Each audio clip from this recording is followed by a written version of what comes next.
This video is brought to you by NordVPN. Stick around to find out more. This is one of the worst songs I've ever heard, and it's given me a real bad taste about some other things. The track list, without the benefit of the doubt, appears to be utter garbage. That's what it looks like. This is the first time in my life that I feel like the ball is being dropped on Eminem. No matter who you are, it's impossible to knock it out of the park on every occasion. Across authors, directors, and even the most revered painters in history, there's usually one body of work that can be pointed to and held up as a blip in an otherwise stellar career. And unsurprisingly, hip-hop is no different. Whether it's Jay-Z seeming like a shadow of his former self when he returned on 2007's Kingdom Come, Method Man bowing to major label pressure and diluting his vision onto Cal Zero, the prequel, or Nicki Minaj's Queen coming across as anything but the victory lap that it was intended as, the culture has a long history of witnessing talented artists fall short of the mark. And depending on who you ask, it's something that Nas has been weathering from the days of Illmatic until very recently when he and Hit Boy found a new formula for vitality. To others, 50 Cent has been languishing in mediocrity ever since The Massacre and has never recaptured the spirit of his glory days. But for some artists, they stray so far from the path that they don't only make a subpar project, but an undeniable flop. And depending on the artist in question, this can come from a creative downturn, personal struggles, or anything in between. So for this video, we're taking a look at 4 occasions when incredible artists produced records that failed to live up to the hype. 6 studio albums and countless mixtapes, playlists, and everything in between into his career, 2 things are for certain about the work of Drake. 1, it'll shift ridiculous, almost unprecedented numbers, and 2, some fans will be left wanting something more from him. On 2021's Certified Lover Boy, the loud but vocal minority that pined for Drake to push himself out of his comfort zone morphed into a larger one than ever before. As for many fans, the long-awaited album simply wasn't it. Look, as much of a distraction and a focus all of this is right now, it's not the reason CLB is such a dud of a record. And why that is, we may never know the real answer, but from an outside perspective, it seems like a lot of it could have to do with a lack of inspiration. Something that's been looming larger and larger and larger on Drake's project since he dropped the dreadfully boring Views from the Six. And Certified Lover Boy, I think, is the most punishing of these 90-minute marathons that Drake has been dropping as of late. And that's mostly due to a lack of memorable songs and even memorable performances from Drake himself. Considering that Certified Lover Boy marked the beginning of an era in which he owns his own masters, it would be easy to assume that CLB was nothing more than a cash grab. But even if he is a megastar,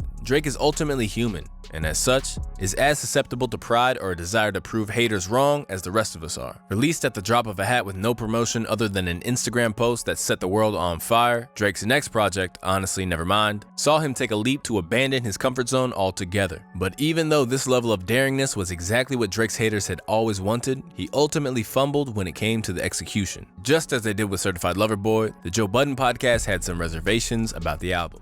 Alright, so I want to talk to you about NordVPN, the key to unlimited freedom on the internet. At NordVPN, they want you to take full advantage of their 5,000 plus servers to use the internet as it was intended. As masters of privacy, Nord ensures that you can browse without fear by making your data unreadable to anybody else, while at the same time tearing down the barriers and geo-restrictions that normally stop you from getting the most out of the web. Simply put, since I'm always traveling around, I wouldn't be able to access half of the content that I watch and enjoy in my downtime if it weren't for the doors that are unlocked by NordVPN. And that goes for Netflix, Prime Video, Disney Plus, and more. Likewise, when we at the HipHopMadness team do research for these videos, the ability to veer between one country and the next with a touch of a button ensures that there's no resource that we can't access. Now, the people at Nord are looking to provide our viewership with that same level of secure, yet seemingly endless free reign over the internet through a series of exclusive deals. As for now, they're offering 3 special packages in the form of Standard, Plus, and Complete, each of which comes with its own level of coverage as well as 1 month completely free of charge. A bodyguard and a best friend rolled into one. NordVPN is the only way to maximize the internet. So just visit nordvpn.com/hiphopmadness and use the coupon code hiphopmadness to broaden your online horizons like never before.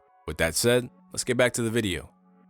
I saw some of y'all when Marvin's Room came out, headlines, do all that for the game, and this what you do on a couple bad projects to y'all? You fickle I would retire. If I was Drake, I'd retire. He still had people to answer to, music to be made and catered to a certain way. Yeah.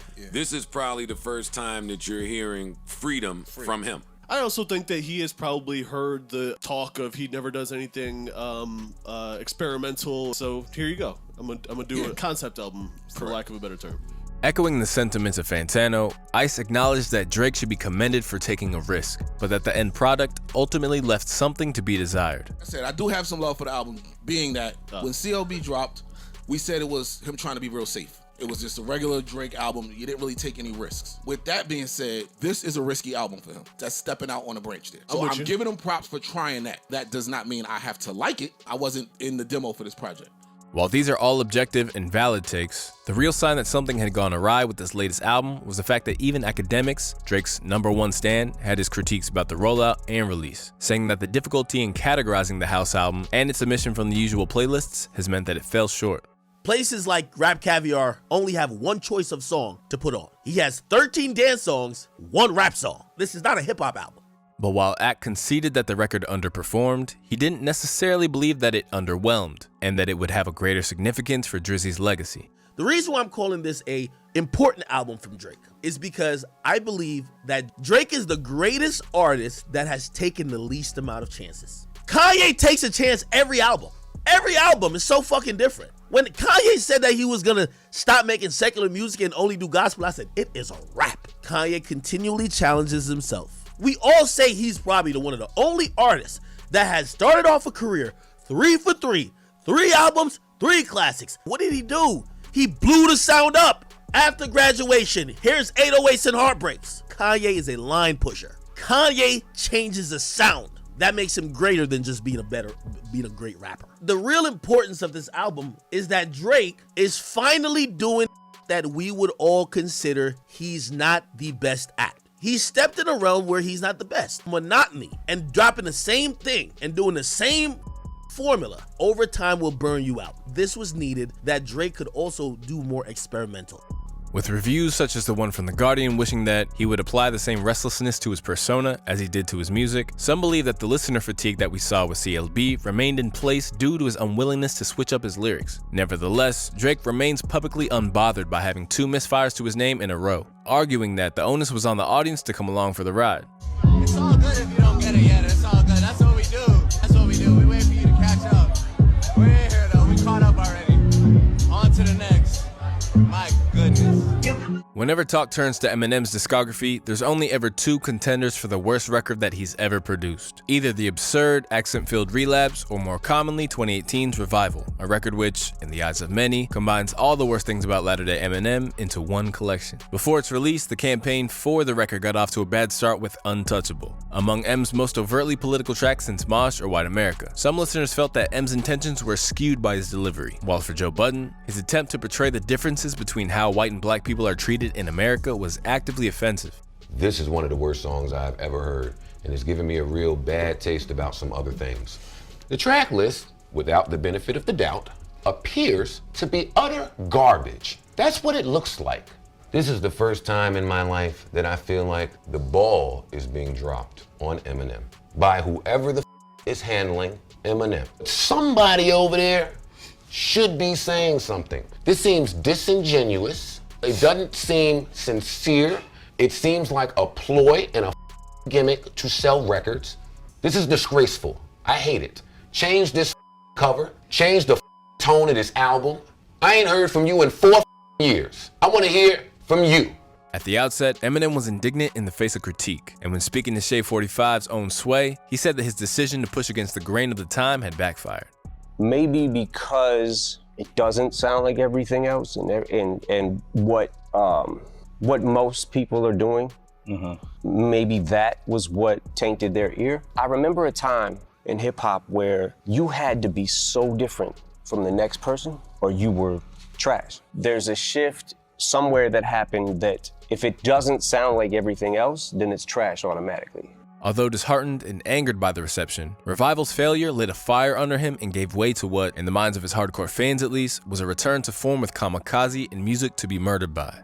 I sell like 4 mil when I put out a bad album, he rapped on Premonition. Revival flopped, came back, and I scared the crap out of him. From the days of his 10-day tape onwards, Chicago's Chance the Rapper seemed easily to get on board with. Independent, original, and above all, unapologetically himself, fans flocked to his unique delivery and gospel-infused production across acid rap and coloring book. But while he was always a far cry from a gangster rapper, 2019's The Big Day represented a tipping point in that he suddenly became positive to an obnoxious extent. Billed as his official debut album, The Big Day, which was essentially an ode to his marriage, became absolute meme fodder, and in turn, received a rare 0 from Anthony Fantano. The following year, it'd go on to make his list of the worst albums of the entire decade. But rather than being alone, Fantano's sentiments were echoed by Mike Seatown of Dead End Hip Hop. If somebody came up and said, yo, this is the wackest album I've ever heard, I would not argue against it. I'd be like, that's fair. I think that this was a poorly planned out idea with even worse execution.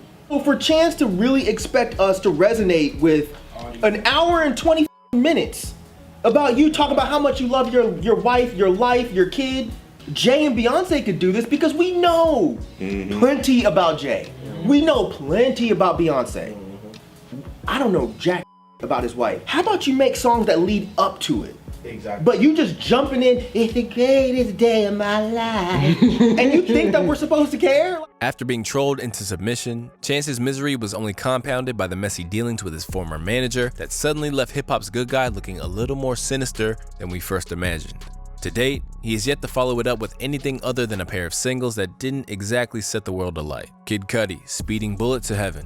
When he first came out the gate, the impact of Kid Cudi wasn't simply undeniable, but actively important on a global scale. Known to be a refuge for countless kids who were experiencing their own demons, Cudi's Man on the Moon revolutionized hip-hop as we know it and expanded its emotional depth. But it did so at a price, and by the time that he was ready to release his 5th album, Speeding Bullet to Heaven, Cudi was in a dark place. Although it was praised by Andre 3000 at the time, Elliot Wilson of Rap Radar suggested that 3 Stacks had definitely missed the mark. This is a hot mess. Cudi fails miserably at living out his rockstar dream over 90 minutes. That's right, 90 minutes. Ugh, these are terrible alternative rock tunes. Only playing Pat's assist on the title track almost makes that one salvageable. Almost. Overloaded with guitar-oriented instrumentals, the record features some of Cudi's most blatantly alarming lyrics. I might go losing it and drive off of a cliff, fall in the void. And if I blow my brains out all over the scene, that's madness curing sadness, he proclaimed on Confused. But despite whatever pain he was in, it didn't stop the album from prompting think pieces about art so bad it's irresistible, which placed it in a league with such things as Tommy Wiseau's The Room, while Anthony Fantano famously gave the record a 0. Yet while everyone felt that he was struggling creatively, the issues ran much deeper, and in reality, the record was hampered by issues in his personal life that he could no longer outrun.